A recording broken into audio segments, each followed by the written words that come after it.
오늘의 주요 뉴스입니다. 정부가 현재 코로나19 확산 상황이 정체 국면에 접어들었다고 평가했습니다. 다만 향후 확산세가 어떻게 될지는 아직 알 수 없다며 사회적 거리두기 연장 여부는 다음 주에 상황을 보고 결정하겠다고 밝혔습니다. 오미크론 변이 감염 여부를 3-4시간 이내에 확인할 수 있는 PCR 시약이 국내에서 개발됐습니다. 질병관리청은 민관 협력으로 오미크론 변이 확인용 PCR 시약을 개발했다며 오는 30일부터 사용할 수 있다고 밝혔습니다. 미 식품의약국 FDA가 화이자에 이어 하루 만에 미국 머크사의 코로나19 알약 치료제 사용을 승인했습니다.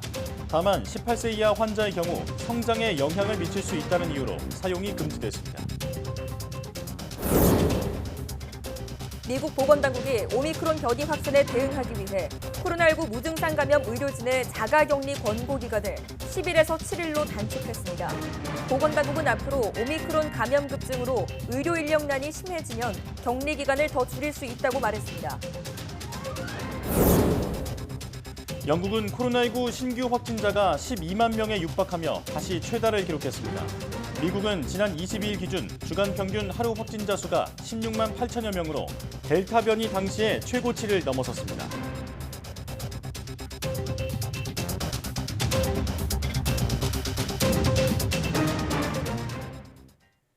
여러분 안녕하십니까? 사이언스 투데이 시작합니다. 현재 코로나19 확산세와 관련해 정부는 정체 국면에 접어들었다고 평가했습니다. 중앙재난안전대책본부는 신규 환자가 6,233명으로 지난주 금요일 7,434명보다 1,000명 넘게 줄었다며 전반적으로 환자 규모는 정체 상황이라고 밝혔습니다. 다만 다음 주 확산세가 어떻게 될지는 아직 알 수 없다며 주시하겠다고 덧붙였습니다. 이에 현재 시행 중인 사회적 거리두기 연장 여부를 당장 말하긴 어렵다며 일주일 더 상황을 보면서 다음 주에 결정하겠다고 설명했습니다. 코로나19의 새로운 변이인 오미크론 판별이 가능한 PCR 시약이 국내에서 개발됐습니다. 5개 주요 변이를 한 번에 PCR 분석으로 판별할 수 있게 된 것은 세계 최초입니다. 질병관리청은 민관 협력으로 오미크론 변이 확인용 PCR 시약 개발을 완료했다고 밝혔습니다. 이에 따라 오는 30일부터는 각 지자체에서 변이 PCR 분석을 통해 알파, 베타, 감마, 델타에 이어 오미크론 변이도 신속하게 검출할 수 있게 됩니다. 그동안 국내에서는 오미크론 변이 확인은 유전체 분석으로 이뤄져 3일에서 5일이 걸렸지만 신규 변이 PCR 시약 도입으로 확진 뒤 3-4시간 이내로 단축됩니다. 질병관리청은 오미크론 감염 여부 판별 시간이 단축돼 추가 확산을 차단할 수 있을 것으로 기대했습니다. 화이자의 코로나19 먹는 치료제 30만 명분이 빠르면 다음 달 국내에 도입될 것으로 보입니다. 중앙방역대책본부는 당초 계획보다 훨씬 많은 30만 명분 이상의 코로나19 경구용 치료제 구매 협의를 화이자와 진행하고 있다며 계약이 마무리 단계에 있다고 밝혔습니다. 방역당국은 코로나19 먹는 치료제를 당초 2월 도입할 예정이었지만 방역 상황을 감안해 내년 1월 말에 도입할 수 있도록 제약사와 협의하고 있다고 설명했습니다. 당국은 또 식품의약품안전처의 긴급 사용 승인이 나오고 계약이 확정되는 즉시 상세한 도입 물량과 일정을 설명하겠다고 덧붙였습니다. 식약처의 먹는 치료제에 대한 국내 긴급 사용 승인 여부는 다음 주 안에 결정될 예정입니다.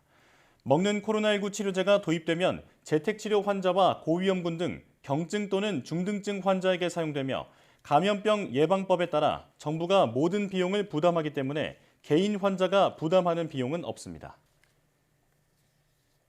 정부가 코로나19 증상이 발생한 지 20일이 지나서도 중증 병상에 입원한 환자 210명에게 첫 전원 전실 명령을 내린 가운데 이들 중 98명이 일반 병실로 옮겼고 22명은 이미 사망한 것으로 나타났습니다. 중앙사고수습본부는 지난 20일 일반 병상으로 전실 명령을 받은 환자 210명 가운데 87명은 일반 병실로 옮겨 치료를 받고 있고 11명은 일반 병실로 이동을 준비하고 있다고 밝혔습니다. 이기일 중앙재난안전대책본부 제1통제관은 병실을 옮긴 87명 가운데 같은 병원에서 병실을 옮긴 사람이 43명이고 다른 병원으로 간 사람이 2명, 이미 퇴원한 사람이 10명이며 나머지 32명에 대해서는 파악 중이라고 설명했습니다. 또 전원 전실 명령을 받은 210명 가운데 22명은 사망자라고 덧붙였습니다. 이 밖에 66명은 격리병상에서 계속 치료를 받기 위해 소명 절차를 진행하고 있습니다. 행정명령을 받은 210명은 증상 발생일 이후 평균 30일간 코로나19 중증병상에 있었던 것으로 나타났고 이 가운데 증상 발현 뒤 72일이 지난 환자도 있었습니다. 오미크론 변이의 확산으로 미국의 하루 확진자 수가 델타 변이 당시 최고치를 넘어섰습니다. 이 추세라면 하루 확진자 수가 100만 명을 넘어설 것이란 전망이 나오는데 이런 상황 속에서 미 FDA가 화이자에 이어 머크앤컴퍼니의 코로나19 알약 치료제도 사용을 승인했습니다. 이동헌 기자의 보도입니다. 워싱턴 포스트와 뉴욕타임스는 현지 시각 22일 기준 미국의 일주일간 하루 평균 코로나19 확진자 수가 16만 8천여 명이라고 전했습니다. 이는 델타 변이가 정점을 기록한 지난 9월 1일에 16만 5천여 명을 넘어선 것입니다. 미국에서 코로나 대유행 이후 역대 최대치는 2차 대확산이 극심하던 지난 1월 12일 기준 24만 8천 명입니다.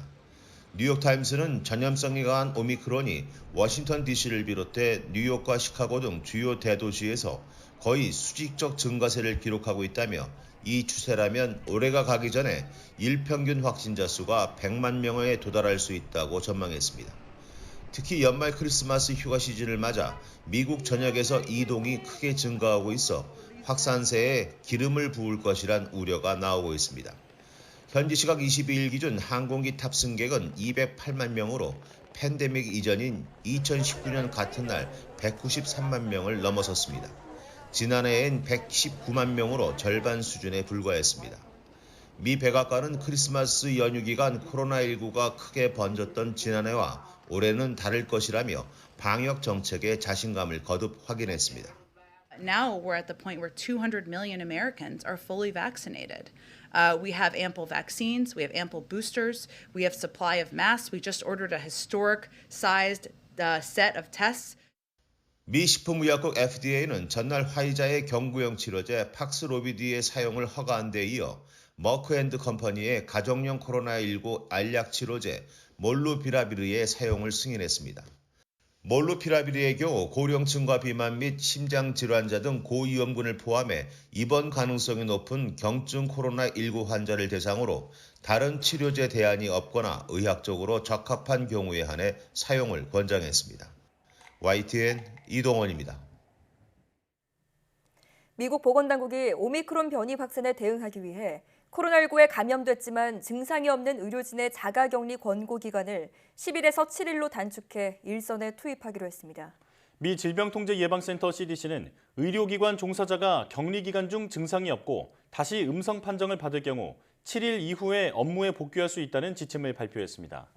CDC는 향후 오미크론 감염 급증으로 의료 인력난이 심각해지면 격리 기간을 더 줄일 수 있다며 의료진과 환자의 안전을 유지하면서도 의료시설에 대한 과도한 압박을 막아야 한다고 설명했습니다. 그러나 미국 간호사노조 전미간호사연합은 코로나 환자가 급증하는 상황에서 감염 의료진의 격리 지침을 약화하는 것은 위험한 결정이라며 환자와 사망자 증가만 초래할 것이라고 비판했습니다. 영국의 코로나19 신규 확진자가 12만 명에 육박하며 또다시 최다 기록을 갈아치웠습니다. 이처럼 무서운 확산세 속에서도 오미크론 변이가 델타 변이보다 감염자들의 입원 확률이 더 낮다는 초기 연구 결과가 나와 경고음은 다소 줄어들고 있습니다. 보도에 김형근 기자입니다. 영국의 코로나19 신규 확진자는 11만 9천여 명. 이틀 연속 10만 명을 넘으며 또 최다 기록을 갈아치웠습니다. 불과 열흘 사이 2배 이상 폭증했습니다. 오미크론 감염자도 17,000명이 추가돼 9만 명을 넘어섰습니다. This is a record number of cases. I'm afraid we have to be realistic that records will be broken a lot over the next few weeks as the rates continue to go up. 코로나19가 무서운 속도로 확산하고 있지만 경고음은 다소 낮아졌습니다. 오미크론 감염자가 델타 변이 감염자보다 입원할 확률이 낮다는 초기 연구 결과가 나왔기 때문입니다. 영국 보건안전청은 오미크론 감염자가 입원할 확률이 델타 변이보다 50에서 70% 낮다고 밝혔습니다. 응급실에 갈 확률은 31에서 45% 적었습니다. 보건안전청은 초기 연구 결과를 매우 고무적이라고 평가했습니다. 하지만 입원율이 낮다고 해도 확진자 자체가 많기 때문에 중증이 되는 사람 역시 상당수에 이를 것으로 예상했습니다. more cases means more pressure because if even though a smaller proportion might get severe disease or go into hospital, that could still result in many cases, and of course that could give pressure on the health service. 코로나 환자가 넘쳐나고 있는 가운데 현재 영국의 병원은 이중고를 겪고 있습니다. 입원 환자는 느는데 치료를 맡을 의료진이 대거 코로나에 감염돼 손을 놓고 있기 때문입니다. 지난주 잉글랜드에서는 코로나19로 빠진 의료진이 그 전주보다 38%나 늘었습니다. 영국 정부는 코로나 확산을 막기 위해 추가 접종을 늘리는 데 주력하면서 4차 접종도 검토하고 있습니다. YTN 김영근입니다.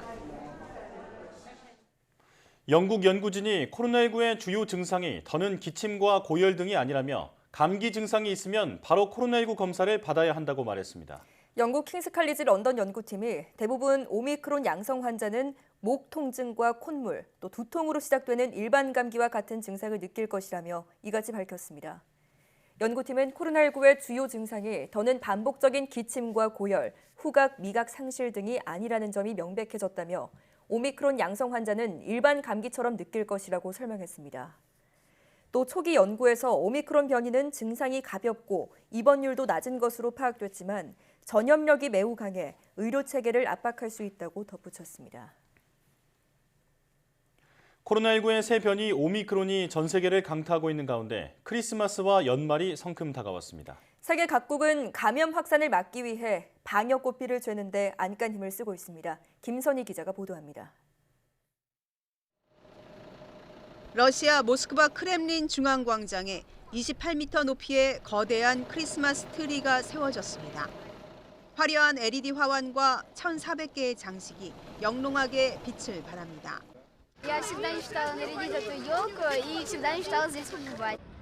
프랑스 파리 번화가는 모처럼 크리스마스 연말 분위기로 들뜬 모습입니다. 오미크론 변이의 공포를 잠시 잊고 가족들과 쇼핑을 하며 분위기를 만끽합니다. Nous, on va un petit peu occulter le Covid pour Noël. De toute façon, on se réunit en vraiment petit cocon familial. Mais bon, pour les enfants, on va essayer de garder la magie de Noël. 하지만 전 세계적으로 확산하고 있는 오미크론 때문에 걱정도 많습니다. 거리에는 연말 모임을 앞두고 코로나19 검사를 받으려는 사람들로 긴 줄이 늘어섰습니다. Disons que tout le monde est vacciné, mais par sécurité, c'est vrai que c'est mieux d'être sûr que tout le monde est négatif. Entre ma grand-mère qui est une personne âgée et ma mère qui peut être à risque, c'est vrai que c'est toujours par sécurité. 세계 각국은 감염 확산을 막기 위해 방역 고삐를 죄는 데 주력하고 있습니다. 프랑스는 전통적인 새해 전날 행사인 불꽃 축제를 지난해에 이어 올해도 취소했고, 독일은 연말 파티를 10명 이내로 제한하는 방안을 추진하고, 영국도 크리스마스 이후 2주간 봉쇄 조치를 검토하고 있습니다. 인도 뉴델리는 결혼과 전시 등의 필수 행사를 제외하고 아예 크리스마스와 연말 연초 모임을 금지하기로 했습니다.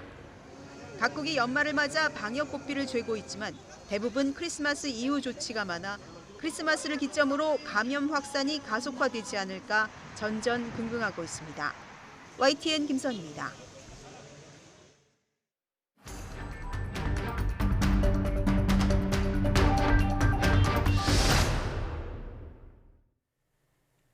신규 확진자가 6,233명으로 전날보다 685명 줄었습니다.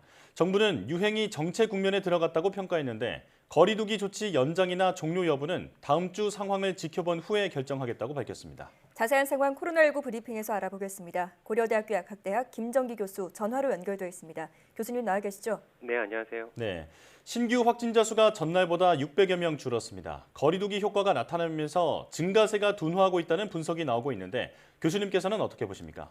엊그제 질병관리청 시뮬레이션 결과에 따르면 현재 거리두기 방역 조치 하에서 12월 말에는 8,000명대까지 신규 확진자 규모가 증가할 가능성이 있다라고 언급을 한 바가 있는데요. 예. 최근 경향성을 보면 지난 12월 8일 처음으로 7,000명대 신규 확진자를 보였고 이후 일주일 만에 7,800명대 신규 확진자로 최고치를 보였는데 네. 당시에 조만간 1만 명대의 신규 확진자 규모를 보일 것으로 예측을 했습니다만 예상과 다르게 다행히도 더 이상 증가는 하지 않고 주춤한 양상을 보이고 있습니다. 예. 오히려 최근 며칠 사이에는 다소 감소하는 양상도 보이고 있는데요. 전체적으로 봤을 때는 최근 유행 상황에 급한 불은 컸다라고 볼 수가 있지 않을까 이렇게 생각을 하고 있습니다. 네.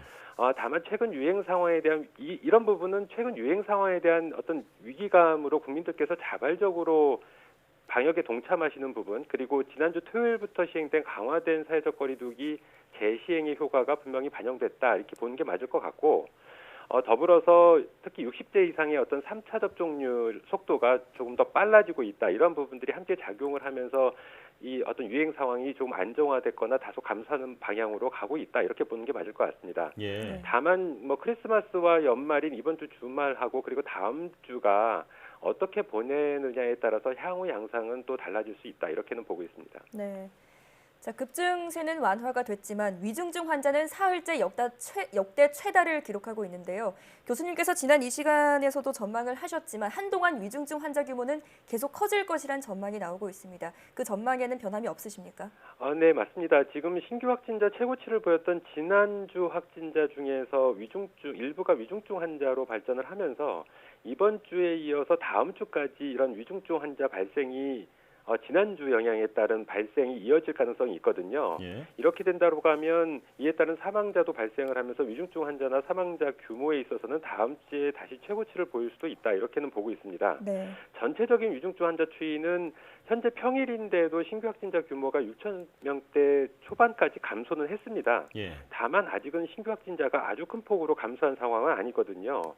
적어도 어떤 이 규모 자체가 조금 더 감소할 수는 있다 이렇게는 볼 수 있는데 예. 이러한 유행 사안이 내년 연초까지 이어질 수 있다 이렇게는 보고 있고요. 그렇기 때문에 앞으로도 상당한 규모의 위중증 환자 발생은 내년 연초까지는 이어질 가능성이 있다 이렇게는 보고 있습니다. 예. 네. 다만 60세 이상의 연령층에 대한 3차 접종 속도가 굉장히 빠른 속도로 증가를 좀 하고 있는 상황이거든요. 예. 그래서 이 부분이 향후에 어떻게 작용하느냐, 굉장히 긍정적으로 작용을 하게 되면서 위중증 환자 발생이 예상보다는 조금 더 빠르게 감소할 가능성도 있다 이렇게는 보고 있습니다. 예. 자, 정부가 다음 주 상황을 보고 강화된 사회적 거리두기 조치의 연장 또는 종료 여부를 결정하겠다고 밝혔습니다. 연장하게 되면 자영업자들의 반발이 만만치 않을 것으로 보이는데 어떤 판단을 내려야 할까요? 지금은 방역 조치만을 강조할 수는 없는 상황인 건 분명히 맞습니다. 예. 코로나19 상황이 거의 2년 가까이 이어지면서 특히 소상공인 자영업자분들이 상당히 경제적으로 어려운 부분을 호소를 하고 계시거든요. 예. 그래서 이 부분을 이해하고 안타깝게 생각을 합니다만 일단 지금과 같은 어떤 유행 상황이 굉장히 큰 폭으로 증가를 했을 때에는 이 사회적 거리두기 강화 조치 등과 같은 방역 조치 강화가 어쩔 수 없이 필연적으로 따라오는 경향성이 있고요. 그렇지 않았을 경우에는 오히려 자영업자분들한테 더 큰 피해가 발생할 가능성이 있습니다. 네. 근데 관건은 지금 현재 강화된 사회적 거리두기가 지난 12월 18일부터 1월 2일까지 16일간 시행이 되는데 방역 당국에서 밝힌 것처럼 다음 주 유행 상황이 상당히 중요하다. 이렇게는 보고 있는데 제가 보기에는 다소 감소는 할 수 있습니다만 이 방역 조치를 종료하는, 그러니까 지금 거리두기를 종료하는 정도의 큰 폭의 유행 상황 감소는 기대하기가 좀 어렵지 않나 이렇게 생각을 하고 있고요. 예. 그렇기 때문에 연장 가능성의 무게가 상당히 많이 실리는 상황이거든요. 네. 그래서 지금 상황은 아무래도 지금 유행 상황을 안정화시키는 부분이 가장 중요하다 이렇게는 보고 있고, 이 부분이 어떻게 보면 직접적으로 또 오히려 자영업자분들과 연결된 부분들이 분명히 있다 이렇게 조금 상황을 이해해 주시는 게 더 맞지 않을까라는 말씀을 조심스럽게 드립니다. 예. 예. 자, 그런가 하면 방역 당국이 오미크론 변이를 3-4시간 안에 판독할 수 있는 검사법을 개발했다고 밝혔습니다. 오미크론 차단에 얼마나 도움이 될까요? 지금 말씀하신 부분은 뭐 새로운 진단법은 아니고 여전히 PCR을 기반으로 하고 있는데 예. 기존에는 알파, 베타, 감마, 델타 이렇게 4개의 주요 변이 바이러스에 대한 검사법은 있었습니다. 근데 네. 여기에 오미크론까지 추가가 되면서 총 5개의 주요 변이 바이러스를 한 번에 판독할 수 있는 변이 진단 검사법이거든요. 이게 이제 오는 30일부터 전국 지자체에 이제 배급이 되면서 활용이 될 걸로 예상을 하고 있는데, 이렇게 한꺼번에 그러니까 특히 오미크론에 대해서 신속하게 검사를 진행을 하게 되면 그동안 역학조사에 있어서 오미크론 전파 속도를 역학조사가 따라가지 못하는 상황이 발생을 하면서 네. 계속 허점이 발생을 하는 상황이었거든요. 네. 이런 부분들을 최소화하면서 본격적으로 지역사회 전파가 진행되는 부분 또는 지역사회 전파를 전파 속도를 상당히 늦출 수 있는 부분, 이런 부분에 있어서 상당히 긍정적이다 이렇게는 보고 있습니다. 예. 자, 그런가 하면 미국 FDA가 화이자에 이어 미국 머크사의 먹는 코로나19 치료제도 긴급 사용을 승인했습니다. 이들 치료제가 변이 바이러스에도 효과가 있을 거라고 하는데 어떤 원리인지 자세히 설명해 주시죠. 일단 머크의 경구용 치료제나 화이자의 경구용 치료제 같은 경우에는 백신이나 항체 치료제와는 다르게 그 타겟이 다릅니다. 그러니까 백신이나 항체 치료제는 스파이크 단백질을 타겟으로 하는 부분이고요. 네. 지금 머크나 화이자의 경구용 치료제 같은 경우에는 이 중합 효소의 기능을 억제하거나 단백질 분해 효소의 기능을 억제를 하는 그런 기능을 가지고 있습니다. 네. 그렇다 보니까 변이 바이러스에 있어서 주요 변이가 발생하는 부분이 스파이크 단백질이기 때문에 이 변이 바이러스에 대해서는 백신 항체 치료제가 잘 작용을 안 할 가능성이 상당히 많은데 반면에 지금 말씀드린 경구용 치료제는 타겟이 다르다 보니까 아무래도 변이 바이러스에 대해 아직까지는 효과를 유지할 가능성이 상당히 있다 이렇게는 보고 있고요. 예. 다만 이런 경구용 치료제를 많이 사용을 하게 되면 이 바이러스 자체도 이 경구용 치료제를 회피할 수 있는 내성 바이러스로 발전할 가능성은 향후에 충분히 있다 이렇게는 보고 있습니다. 네. 자, 승인된 미 머크사의 경구 치료제의 경우에는 고위험군 감염자의 입원 및 사망률을 낮추는 비율이 약 30% 정도로 나타났는데 이게 90%에 가까운 화이자 치료제와 비교를 하면 낮은 것으로 나타났습니다. 이 정도 차이라면 실제 의료 현장에서 두 약을 사용할 때 의미 있는 차이가 있다고 볼 수 있을까요? 분명히 차이가 있다라고 볼 수가 있습니다. 지금 임상시험 결과기는 합니다만 몰루피나비르 같은 경우에는 입원 및 사망 예방 효과가 30% 정도고 화이자의 팍스로비드는 약 89%, 이제 90%에 가까운 효과를 보이고 있거든요. 네. 근데 이런 임상시험 결과를 실제로 이제 현장에 적용을 했을 때, 그러니까 리얼월드에 적용을 했을 때에는 효과가 임상시험 때보다는 다소 감소할 수가 있습니다. 이런 측면에서 보면 화이자 같은 경우에는 향후에 실제 적용을 했을 때 70%대 후반부터 80% 정도의 효과를 보일 수 있을 것이다 이렇게 예측을 할 수가 있고요. 예. 반면에 머크의 치료제는 30%에서 더 낮아지면서 20%대의 어떤 중증 예방 효과를 보일 수 있을 걸로 이렇게 예측이 되고 있거든요. 근데 머크의 이렇게 효과가 낮아지는 부분은 과연 20% 정도의 어떤 중증 예방 효과가 의약품으로서의 가치가 있을까라는 부분은 개인적으로 의문점이 좀 있고 그래서 실제로 적용을 했을 때 두 경구용 치료제는 상당한 차이가 나타날 가능성이 높다 이렇게는 보고 있습니다. 예. 자, 여기까지 듣겠습니다. 지금까지 고려대학교 약학대학 김정기 교수와 함께 코로나19 상황 살펴봤습니다. 교수님 고맙습니다. 네, 감사합니다.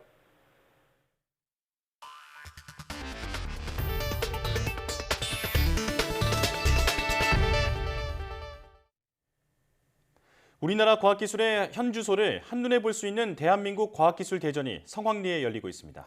코로나19 상황에서 처음 열린 과학대전은 국가 대표 기술 소개뿐 아니라 미래 발전 방향까지 제시해 내실을 다졌다는 평가입니다. 이성규 기자가 취재했습니다.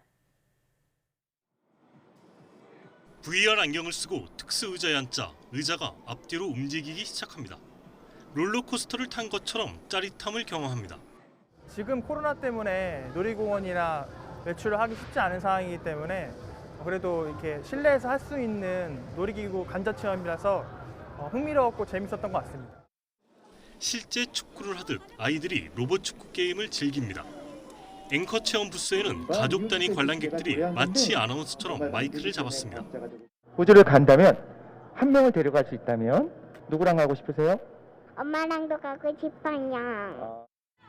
무대 위 과학을 주제로 흥겨운 노래와 춤이 관람객의 시선을 사로잡습니다. 다채로운 체험과 볼거리 외에 한국형 발사체 누리호 75톤급 실물 엔진 등 좀처럼 보기 힘든 과학 장비도 전시됐습니다. 대한민국 과학기술대전에는 항공과 바이오 등 국가 필수 전략 기술이 소개됐습니다. 이와 함께 과학기술의 미래 발전 방향을 모색하는 다양한 포럼도 함께 진행됐습니다. 바이오 미래 포럼에서는 우리 기업의 해외 시장 진출을 위한 기술 이전 전략에서부터 개량 신약 개발 등 현실적인 대책이 제시됐습니다. 바이오 벤처들은 현재 보유하고 있는 기술과 현재 자금을 이용해서 어떤 시장으로 나가야 될지 결정하는 게 무엇보다 중요한 거고, 그러나 다행스러운 건 우리나라가 가지고 있는 인력 자원이나 기술들이 이 세계 시장에 어디 내놔도 떨어지지 않는다는 점이죠. 미래를 여는 창 과학기술로의 여행이라는 주제로 지난 22일 열린 대한민국 과학기술대전. 코로나19로 인한 차분한 방역 준수 속에 올 한 해 국가 주요 연구개발 성과 전시와 미래 비전 제시 등 내실 있게 진행됐습니다. YTN 사이언스 이성규입니다. 크리스마스를 앞둔 요즘 가장 수요가 몰리는 꽃은 단연 빨간색 포인세티아입니다. 흔히 크리스마스의 꽃으로도 불리는데 최근에는 빨간색 외에 분홍색과 연두색 등 다양한 색과 모양의 국산 포인세티아가 나와 눈길을 끌고 있습니다. 김학무 기자가 보도합니다. 크리스마스가 코앞에 다가온 요즘 꽃장식 가게가 어느 때보다 화려합니다. 가장 눈에 띄는 건 크리스마스의 꽃으로 불리는 빨간 포인세티아. 빨간색 외에 분홍색과 연두색, 복숭아색이 있고 잎 모양도 다양합니다. 매장에 크리스마스 분위기 내시려고 많이 하시고 이제 가정집에서는 이제 트리랑 같이 많이 구매해 주세요. 원예 농가 중에서도 요즘은 포인세티아 재배 농가가 가장 분주합니다. 지금이 아니면 수요가 거의 없기 때문입니다. 이 농장은 얼마 전부터 외국 품종 대신 국산 포인세티아를 재배하는데 출하가 빠르고 더 튼튼해 매우 만족스럽습니다. 화려하고 밝은 색상으로 개발이 되어서 시장에서도 많은 인정을 받고, 또한 환경이 좋지 않는 그 조건에서도 아주 잘 견디고. 농촌진흥청이 그동안 개발한 국산 포인세티아는 모두 47개 품종. 지난해 국산 품종 보급률이 46%까지 높아지면서 농가의 로열티 부담이 큰 폭으로 줄었습니다. 다양한 색과 모양의 품종들이 개발 보급되면서 크리스마스를 더욱 화려한 분위기로 만들고 있습니다. 덕분에 소비자 수요도 늘고 농가의 소득 증대에도 도움이 되고 있습니다. 크리스마스를 장식하는 포인세티아는 볕이 잘 들면서 찬바람이 들지 않는 곳에 두고 건조하지 않게 물을 잘 공급하면 더 오래 두고 볼 수 있습니다. YTN 김학무입니다. 요즘 친환경 소비에 대한 관심이 높아지면서 샴푸와 린스 등의 내용물을 따로 판매하는 이른바 리필 스테이션 매장이 수도권을 중심으로 늘고 있습니다. 리필이 환경 보호에 도움이 돼 시장이 계속 확대될 것으로 전망되는데요. 그렇다면 가격은 어느 정도일까요? 화면 보면서 설명드리겠습니다. 생맥주를 담은 듯한 리필 스테이션 기계들입니다. 다양한 리필 전용 용기도 즐비한데요.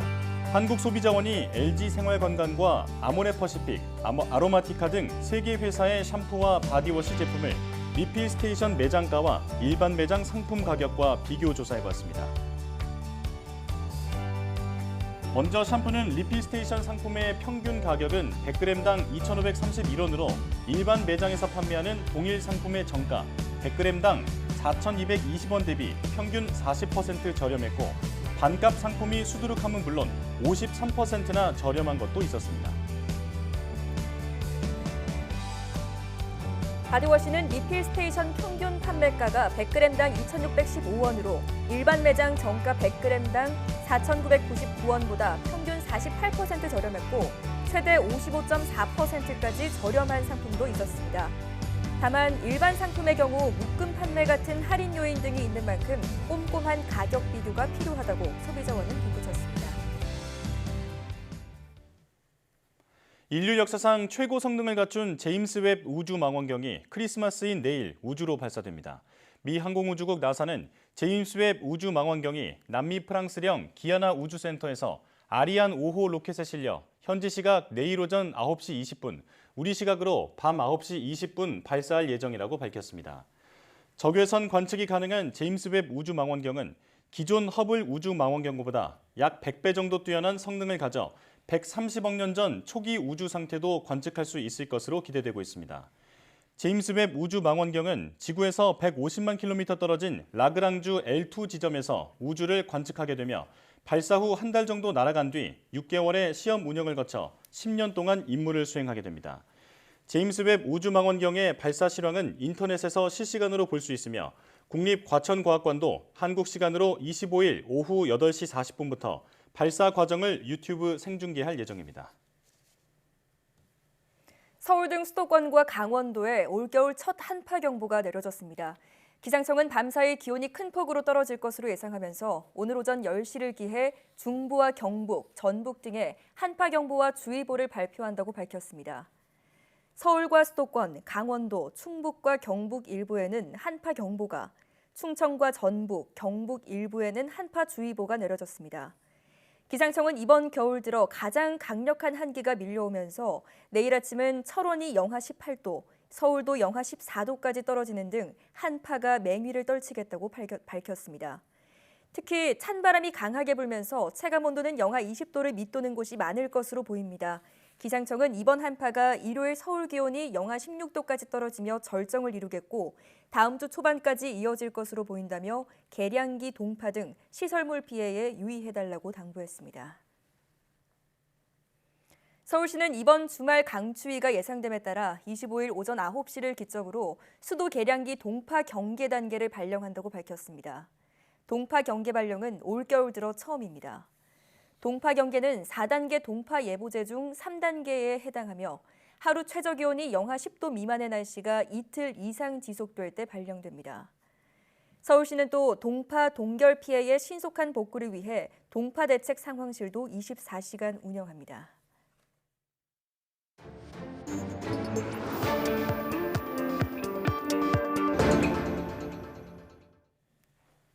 한 주간 가장 주목받은 과학 소식을 되돌아보는 사이언스 핫5 시간입니다. 네, 이번 주에는 어떤 이야기가 시청자들의 주목을 받았을까요? 이동훈 기자와 함께 알아보겠습니다.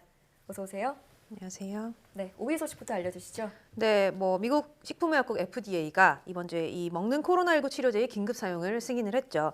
이 화이자사의 팍스로비드에 이어서 미국 머크사의 몰루피라비르도 이 승인을 허가를 받았는데요. 네. 우리 정부도 다음 주 아니면 이 식약처에서 긴급 사용 승인 여부를 결정한 뒤에 이 도입 일정을 구체적으로 발표할 계획입니다. 이렇게 이 먹는 치료제가 빠르게 주목받는 이유는 우선은 이 편리하다는 장점이 있기 때문인데 네. 기존 코로나19 치료제는 링거용이나 주사제로 되어 있어서 이 병원에서만 처치를 할 수 있었지만 이렇게 알약 형태로 된 치료제는 집에서도 쉽게 먹을 수가 있죠. 네. 또 다른 이유는 이 효과에 있는데요. 이 화이자의 임상시험 결과를 보면 이 팍스로비드를 먹으면 중증이나 사망에 이를 확률이 90%가량 크게 낮아지는 것으로 나타났습니다. 예. 또 이 변이 바이러스에도 이런 치료 효과가 유지될 가능성이 큰데요. 이 먹는 치료제의 경우는 바이러스가 복제 단백질을 만들기 위해서 유전 정보를 읽어낼 때 그 사이에 끼어드는 역할을 합니다. 예. 그러니까 유전자를 복제하는 과정에서 오류를 일으키거나 차단을 해버리는 원리죠. 이렇게 되면 주로 이 바이러스 표면에서 일어나는 변이에 대해서는 크게 영향을 받지 않는 겁니다. 그렇군요. 일부 부작용 우려가 아직은 있기는 하지만 이 코로나 사태의 이른바 게임 체인저가 될 것으로 기대가 되는 만큼 앞으로 좀 추이를 지켜봐야 될 것 같습니다. 네. 벌써부터 전 세계에서 앞다퉈서 계약을 하고 있다고 하는데 네. 코로나 종식의 전환점이 됐으면 좋겠습니다. 네. 자, 4위 소식은 뭐죠? 네, 최근에 이 오미크론 변이가 전 세계적으로 이렇게 빠르게 번지면서 이 돌파 감염률도 크게 높아지고 있습니다. 이렇게 백신 접종을 모두 마친 뒤에 이 코로나 바이러스에 걸리면 이른바 슈퍼 면역력이 생긴다는 연구 결과가 나왔는데요. 예. 이 오리건대 연구팀이 화이자 백신 2차 접종을 완료한 50여 명을 분석을 해봤습니다. 이들을 이 가벼운 증상을 보인 돌파 감염자와 또 이 코로나19에 아예 걸리지 않은 그룹으로 나눠서 혈액 샘플을 비교를 했더니 이 돌파 감염자들의 혈액 속의 항체는 백신을 접종한 사람들의 항체보다 1000% 정도 더 많았고 더 효과적인 것으로 나타났습니다. 예. 또 이렇게 돌파 감염된 사람들에게서 만들어진 항체는 살아있는 바이러스를 죽이는 이 중화 능력이 더 높아진 것으로 나타났는데요. 이들의 경우는 이 오미크론을 비롯해서 앞으로 생겨날 새로운 변이에 대해서도 더 강한 면역 반응을 보일 것으로 연구팀은 예상을 했습니다. 이번 연구를 이끈 전문가는 이 연구의 핵심은 이 백신 접종의 중요성이다 이렇게 강조를 했는데요. 일단 백신을 맞아야 몸을 보호할 수 있는 토대가 마련이 되고 이 돌파 감염될 경우에는 더 좋은 면역 반응을 얻을 수도 있다 이렇게 말을 했습니다. 네. 연구진은 결국에는 이제 백신을 맞는 게 관건이다 이렇게 강조를 하는 거군요. 네. 자, 3위 소식은 뭔가요? 네, 이렇게 이 오미크론 변이가 아주 무서운 기세로 확산을 하면서 이제는 3차를 넘어서 4차 백신 접종의 필요성이 제기가 되고 있습니다. 네. 이 3차 추가 접종을 가장 먼저 시작했던 이스라엘이 이번에도 세계에서 처음으로 4차 접종에 나섰습니다. 이 이스라엘 백신 자문위원회가 60세 이상의 고령자와 의료진에 대해서 4차 접종을 권고를 했는데요. 네. 이에 총리가 곧바로 이 접종 준비를 지시를 하면서 3차 백신을 맞고 4개월이 지난 대상자에게는 곧 이 4차 접종이 시작될 것으로 보입니다. 예. 이스라엘은 앞으로 이 다른 나라들도 면역력이 약한 고령층을 위주로 이 4차 접종을 검토할 것으로 이렇게 내다봤는데 실제로 이 독일에서는 보건장관이 기자회견에서 이 오미크론이 확산되고 있는 만큼 4차 접종이 필요하다 이렇게 말을 했고요. 영국도 이 걷잡을 수 없는 확진자 증가에 이 4차 접종을 검토를 하고 있습니다. 하지만 일부에서는 이렇게 4개월에서 6개월을 주기로 잦은 백신 접종을 하는 것이 국민의 좀 피로도를 높일 수 있다 이런 지적도 나오고 있는데 네. 우리나라의 경우는 아직은 이 3차 접종이 진행되고 있는 만큼 이 보건당국이 이스라엘의 사례를 살펴본 뒤에 4차 접종의 안전성과 또 이 과학적 근거를 먼저 고려할 필요가 있다 이런 입장을 밝혔습니다. 네. 요즘 SNS를 보면 부스터샷 다음에는 파이널샷이냐, 뭐 피니시샷이냐 이런 네, 얘기가 맞습니다. 나올 정도로 피로감을 호소하는 글이 좀 많이 보이더라고요. 네. 자, 이럴 때일수록 방역 당국의 자세한 설명이 중요하겠습니다. 자, 이제 2위 소식이죠. 네, 뭐 저희가 이 보도를 통해서도 많이 접하지만 이 지구 온난화가 계속되면 뭐 해수면이 올라갈 것이다, 또 이 폭염 일수가 늘어날 것이다 이런 예측들을 뭐 꾸준히 나오고 있잖아요. 네. 이번에는 기상청이 대표적인 온실가스인 이산화탄소 배출량에 따라서 앞으로 달라질 미래 기후를 시뮬레이션을 해봤습니다. 이 우선 탄소 배출에는 4단계가 있는데. 배출을 가장 많이 줄인 저탄소 단계와 또 이 현재 배출량을 유지하는 고탄소 시나리오를 기준으로 남한의 60년 뒤 온도를 전망해 봤습니다. 네. 그 결과를 보면 현재 전국의 평균 기온은 11.9도인데요. 20년 뒤에는 저탄소일 경우에는 13.5도, 고탄소일 경우는 14.8도로 오르고요. 60년 뒤가 되면 각각 14.2도, 18.2도가 되는 것으로 나타났습니다. 이 저탄소일 때도 물론 이렇게 기온이 올라가긴 하지만 시간이 지날수록 고탄소일 때와의 격차가 커지게 되는 거죠. 그렇네요. 또 이 고탄소 시나리오, 그러니까 지금 상태에서 탄소 배출량을 줄이지 않는 상태가 계속될 경우에는 사계절의 의미 자체가 없어지게 되는데 이 여름이 170일, 그러니까 6개월 정도로 늘어나게 되고요. 이 기온이 33도를 웃도는 폭염 일수가 이 수도권 기준의 11배, 또 열대야 일수는 27배로 늘어납니다. 예. 이 반대로 겨울은 더 짧아지게 돼서 39일, 그러니까 한 달 정도면 겨울이 끝나게 되는 겁니다. 다만 온실가스 배출을 아주 크게 줄여서 2070년에 우리가 탄소 중립을 달성을 한다면 아마도 21세기 후반쯤에 한국의 연평균 기온은 지금보다 한 2.3도 정도 오르는데 그칠 것이다 이렇게 전망됐습니다. 네. 우리나라 계절의 특징이 이제 4계절이 뚜렷하다라는 점이었는데 그 계절의 의미가 없어질 수도 있다라고 하니까 경각심을 가지고 좀 기후 변화에 대응해야겠습니다. 마지막 1위 소식이죠. 네, 이번 주에 저희가 이 8만 년 만에 한번 찾아오는 레너드 해성이 지구에 가장 가까이 접근했다 이런 소식 들려드렸었는데 아직 못 보신 분이라면 지금도 기회가 남아 있습니다. 이 레너드 해성은 연말까지 저녁 하늘에서 관측이 가능한데요. 특히 오는 26일까지는 금성 아래를 해성이 통과하면서 긴 꼬리를 남기는 우주쇼를 연출할 예정입니다. 이 레너드 해성은 이렇게 밝은 머리와 이 녹색빛을 내는 긴 꼬리가 특징인데요. 올해 발견된 해성의 밝기는 4에서 6등급 정도로 2021년 태양계를 방문한 해성 가운데서 가장 밝습니다. 현재 레너드 해성은 지구의 3,500만 킬로미터까지 아주 가깝게 왔다가 점차 멀어지고 있는데요. 주기가 8만 년인 만큼 이번 기회를 놓치면 볼 수 없게 됩니다. 물론 이 맨눈으로는 이 해성을 관찰할 수가 없고요. 해가 지고 나서 1시간 정도 뒤에 망원경이나 쌍안경으로 남서쪽 하늘을 보시면 이 가장 밝게 빛나는 그 별이 금성이거든요. 이 금성의 왼쪽 아랫부분에서 이 레너드 해성을 만나보실 수가 있다고 합니다. 네. 날이면 날마다 오는 해석이 아니니까 꼭 봐야겠습니다. 자, 사이언스 핫5 지금까지 이동훈 기자와 함께했습니다. 고맙습니다.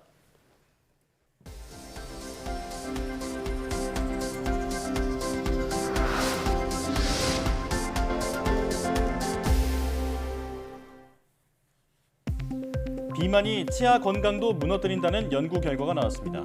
미 버팔로대 연구팀은 생쥐 실험 결과 16주 동안 고지방 먹이를 먹은 생쥐는 저지방 먹이를 먹은 생쥐들보다 살이 찌면서 파골세포 형성과 관련된 유전자 발현이 증가했다고 밝혔습니다.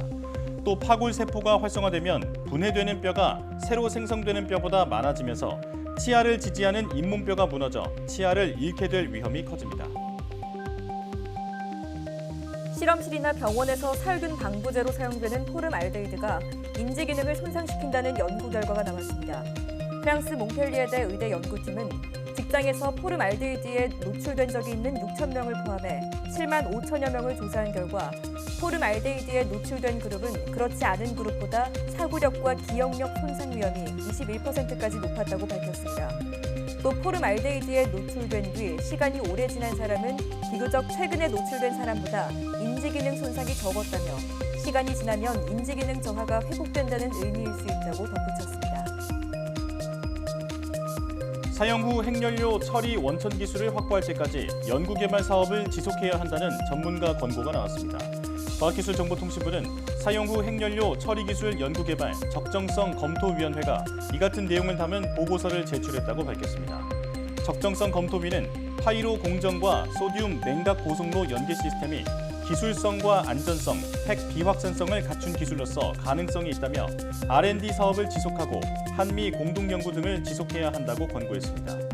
과기정통부는 권고안을 토대로 연구개발 추진 방향을 마련해 오는 27일 원자력진흥위원회에 심의를 거칠 예정이라고 말했습니다.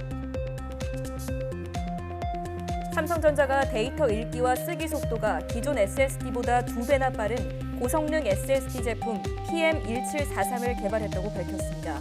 이 제품은 기업 서버용 SSD 제품으로 연속 읽기 속도는 이전보다 1.9배 빨라졌고 전력 효율은 이전보다 약 30% 향상돼 데이터 센터의 비용 절감도 기대할 수 있습니다.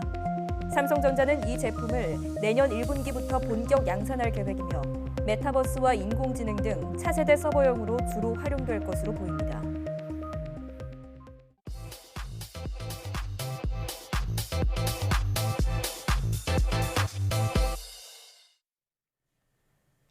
과학에 대한 모든 궁금증을 풀어주는 궁금한 S 시간입니다.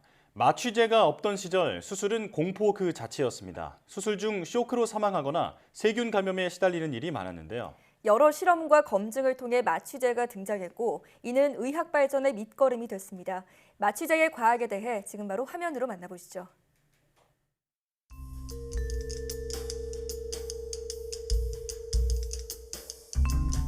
어른이 돼도 여전히 무서운 게 있다면 치과가 아닐까요?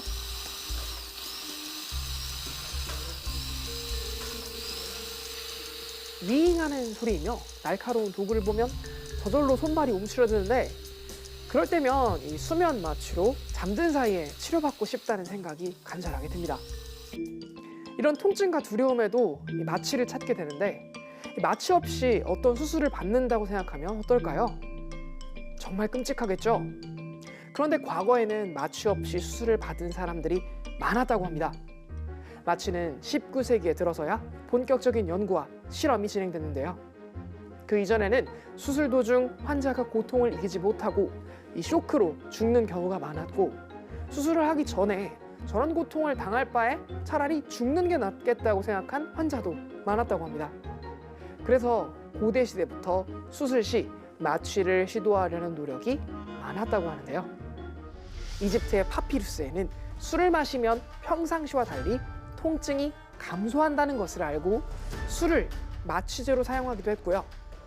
이 술과 더불어 오늘날 마약의 일종으로 분류되는 식물을 사용한 기록도 찾아볼 수 있는데요. 중국에서는 아편, 인도에서는 대마초 등을 통증 완화를 위해서 사용했다고 합니다.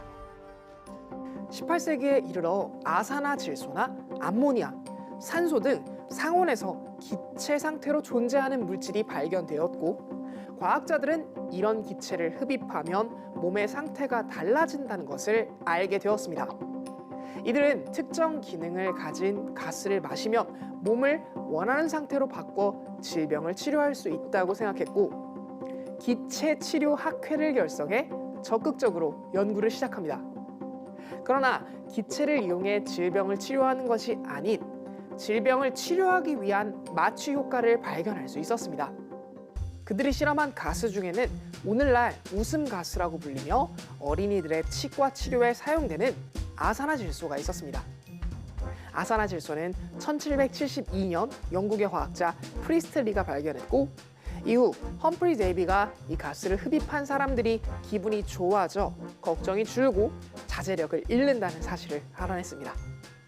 1800년대 그는 이 가스를 아산화질소라 이름 짓고 마취제의 효능을 입증하는 내용의 논문을 발표했는데요.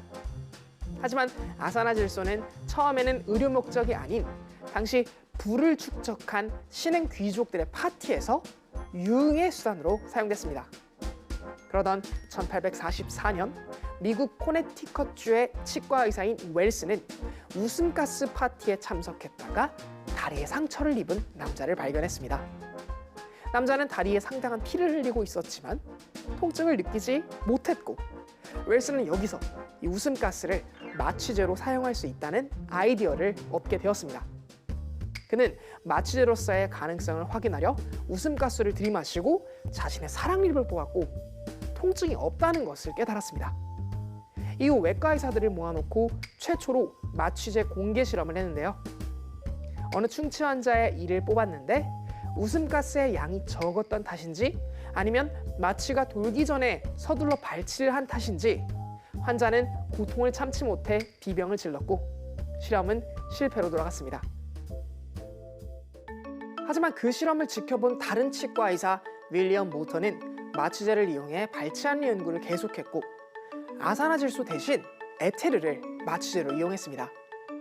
1846년 모터는 에테르를 이용해 환자의 목에서 종양을 제거하는 수술에 성공했고 우수한 마취제로 널리 이용되기 시작했습니다.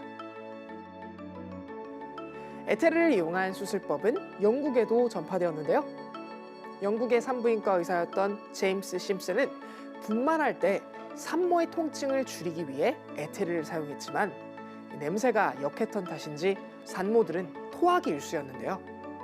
결국 그는 부작용이 덜하면서 우수한 효과를 지닌 다른 마취용 물질을 찾게 되었는데 여러 물질을 시험해본 결과 클로로포름이 마취 효과가 있다는 사실을 발견했습니다. 심슨은 왕립병원에서 이를 시험해 클로로포름으로 마취하는 외과 수술을 성공리에 마쳤고 이를 발전시켜 무통분만법까지 제시했습니다.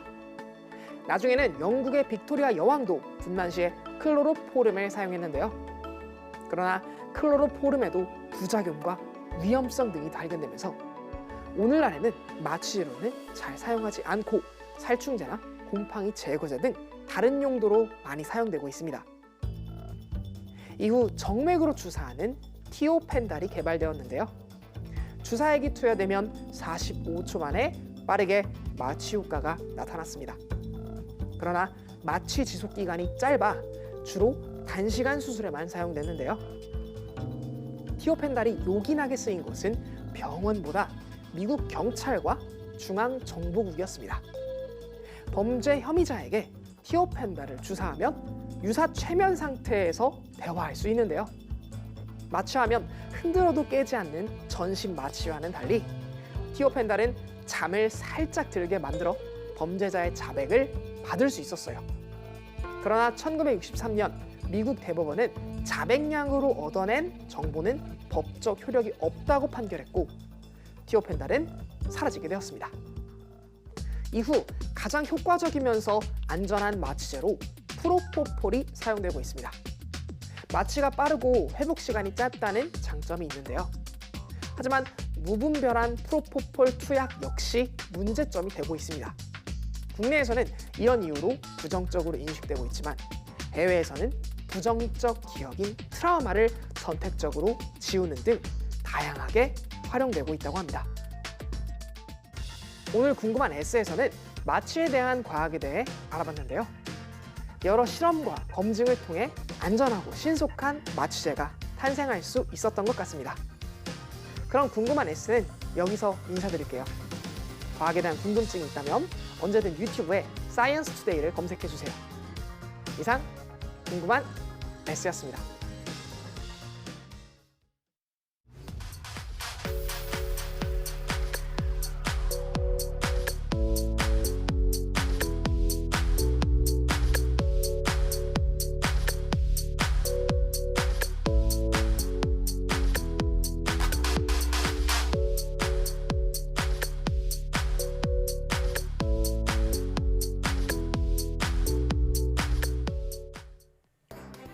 코로나19 영향으로 2년째 조용한 크리스마스를 보내게 됐습니다. 올해는 특히 일상 회복을 시작했다가 다시 거리 두기로 돌아가면서 아쉬움과 피로감이 더 큰데요. 내년엔 자유롭게 성탄거리를 누비며 사랑하는 사람들과 마음껏 즐거움을 나누는 연말연시를 맞을 수 있길 기대해봅니다. 행동에 제약은 있지만 마음만은 따뜻한 크리스마스 보내시기 바랍니다. 사이언스투데이 마칩니다. 여러분 고맙습니다.